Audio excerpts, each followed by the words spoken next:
ने संसदीय उम्मीदवार जसवंत सिंह भाभोर का नामांकन पत्र दाखिल किया।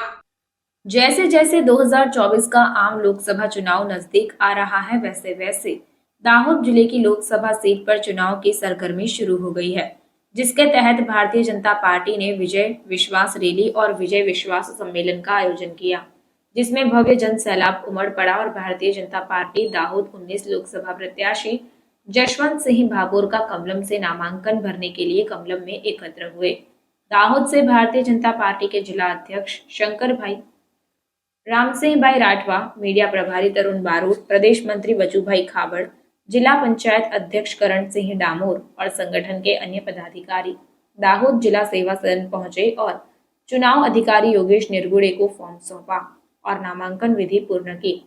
इस अवसर पर दाहोद जिले के सांसद जशवंत सिंह भाभोर ने मीडिया से बात करते हुए कहा कि वह केंद्र की मोदी सरकार के बहुत आभारी है, क्योंकि केंद्रीय नेतृत्व ने उन पर तीसरी बार भरोसा किया और उन्हें भारतीय जनता पार्टी से उम्मीदवार बनाया है।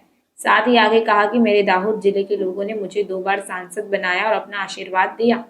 मैं दाहोद जिले के भारतीय जनता पार्टी के संगठन को भी धन्यवाद देता हूं और इस अवसर पर दाहोद जिले के एक एक कार्यकर्ता को भी धन्यवाद देता हूं और जिले से मुझे इसी तरह का सहयोग और आशीर्वाद मिलता रहे, ताकि मैं हमारे देश के प्रधानमंत्री नरेंद्र मोदी के विकसित भारत के सपने को साकार कर दाहोद को विकास के पथ पर आगे ले जा सकूं और आने वाले समय में दाहोद को और अधिक विकास की गति दे सकूं।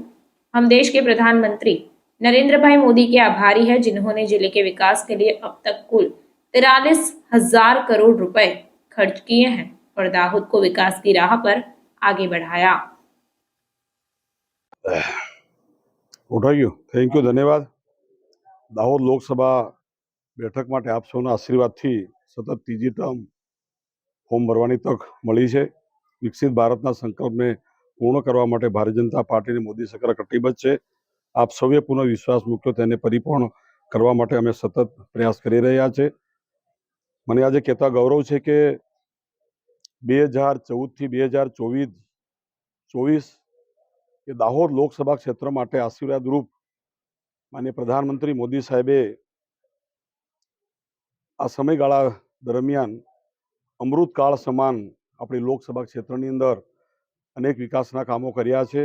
દેશમાં એકમાત્ર નગરપાલિકા સ્માર્ટ સિટીનો સમાવેશ થયો છે, મહત્વાકાંક્ષી જિલ્લો જાહેર કર્યો છે અને દાહોદ પરેલની અંદર 20,000 કરોડના ખર્ચે રેલવે એન્જિન બનાવવાનું કારખાનું ખાતમુહૂર્તનું પ્રથમ ચરણ આપણે પૂર્ણ કરી શક્યા છે। મેં ગયા વખતે જ્યારે ફોર્મ ભર્યું ત્યારે આપણે સૌએ પૂછ્યું હતું કે દાહોદનું સિંચાઈનું પાણી અને પીવાના પાણી માટે ગયા વખતે અમે જે દાહોદની જનતાને વચન આપ્યું છે એને પરિપૂર્ણ કરવામાં સફળ થયા છે। 1354 કરોડના ખર્ચે કડાણા પાટા ડુંગરી પાણી લાવીને 1,000 ફૂટ લિફ્ટ કરીને 10,000 હેક્ટરમાં સિંચાઈ અમે કરી છે, એનું ગૌરવ છે। એમાં 18 તળાવો ભર્યા છે। પાટા ડુંગરી, અદલવાડા, કબૂતરી, ઉમરિયા, વાંકલેશ્વર ડેમ ભરીને વર્ષોનો જે આ પ્રશ્ન આપણા જિલ્લાનો હતો સિંચાઈનો, એમાં અમને સફળતા મળી છે। આપણું દાહોદ શહેર કેટલા બધા વર્ષોથી એને 15 દિવસે પાણી મળતું હતું। ભૂતકાળની સરકારો કરી શકી નહોતી, પણ માનનીય મોદી સાહેબનો આપણે આભાર માનીએ કે 84 કિલોમીટરની લાંબી પાઇપલાઇનથી 127 કરોડના ખર્ચે કડાણાનું પાણી દાહોદ શહેરને અપાવવામાં આપણે સફળ થયા છે। મને કહેતા આજે ખૂબ આનંદ છે કે દાહોદ જિલ્લાની અંદર 50% ગામોને નલથી જલ અમે આપી રહ્યા છે। જે ગામોમાં ટેકનિકલ મુશ્કેલી છે, પાણીનો સ્ત્રોત કે જે કડાણા ડેમમાંથી પાણી લાવીને દરેક ઘરને નળથી જળ મળે એના માટેનો અમે પ્રયાસ કરી રહ્યા છે। મને શિક્ષણ માટે કહેતા ગૌરવ છે કે શિક્ષણ માટે Zydus medical college, degree engineer college એ મધ્ય ગુજરાતમાં પહેલું છે। સ્માર્ટ શહેર હોય, પરેલ ખૂબ વર્ષોથી હતું, એમાં માનનીય મોદી સાહેબે 85 કરોડના ખર્ચે એનું પણ કામગીરી થઈ છે।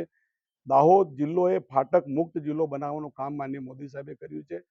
અંડરબ્રિજ, ઓવરબ્રિજ આ 10 વર્ષની અંદર પૂરેપૂરા આપણે કર્યા છે। કેન્દ્રીય વિદ્યાલય દર વખતે ખાલી ચૂંટણી વખતે ખાતમુહૂર્ત થતું હતું એવું નહીં, આ વખતે લીમખેડા, દાહોદ બંને કેન્દ્રીય વિદ્યાલય અમે કરી શક્યા છે।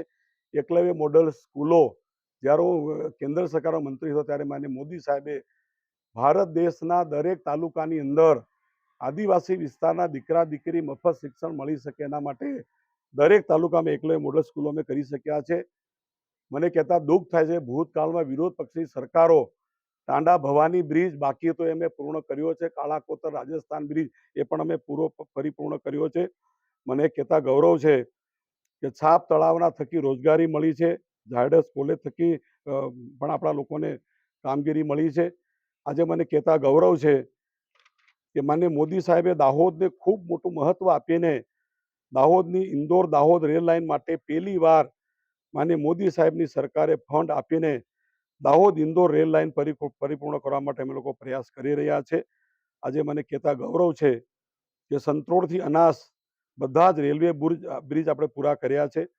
આજે આપ સૌની સમક્ષ મને કહેતા ગૌરવ છે કે દાહોદના સાંસદ તરીકે 10 વર્ષની અંદર 41,000ના કામો આપણે પરિપૂર્ણ કર્યા છે. આગામી સમયની અંદર અધૂરા કામો પરિપૂર્ણ કરીને દાહોદના અમારા ભાઈઓ બહેનો, અમારો આદિવાસી વિસ્તાર, અમારો આદિવાસી સમાજ, અમારા આદિવાસી ભાઈ બહેનોને આર્થિક રીતે મજબૂત કરવા માટે શિક્ષણ હોય, સિંચાઈનું પાણી હોય, પીવાનું પાણી હોય, એની આપવાની શરૂઆત થઈ ગઈ છે. કામ કરવાના અંતિમ તબક્કામાં આજે અમે લોકો ઊભા છે. એટલે આજના પ્રસંગે અમારા દાહોદ જિલ્લાના બધા મારા ભાઈઓ બહેનોનો આભાર માનું છું. ભારતના પ્રધાનમંત્રી માનનીય મોદી સાહેબે પણ દાહોદ માટે એટલો બધો પ્રેમ રાખ્યો છે, એટલા બધા આશીર્વાદ રાખ્યા છે કે પાસપોર્ટ કચેરીથી લઈને દાહોદનો વિકાસ, દાહોદની પ્રગતિ, દાહોદના મારા ભાઈઓ બહેનો એવો કહેવાવાળા માનનીય મોદી સાહેબનો આપણે આભાર વ્યક્ત કરીએ છીએ. આગામી ટર્મની અંદર 5 વર્ષની અંદર અધૂરા કામો કરીને દિવ્ય ભવ્ય ભારતની સાથે, વિકસિત ભારતની સાથે વિકસિત દાહોદ લોકસભા બનાવવામાં પૂરેપૂરો પ્રયત્ન કરશું એવી આશા રાખું છું. થેન્ક યુ, ધન્યવાદ.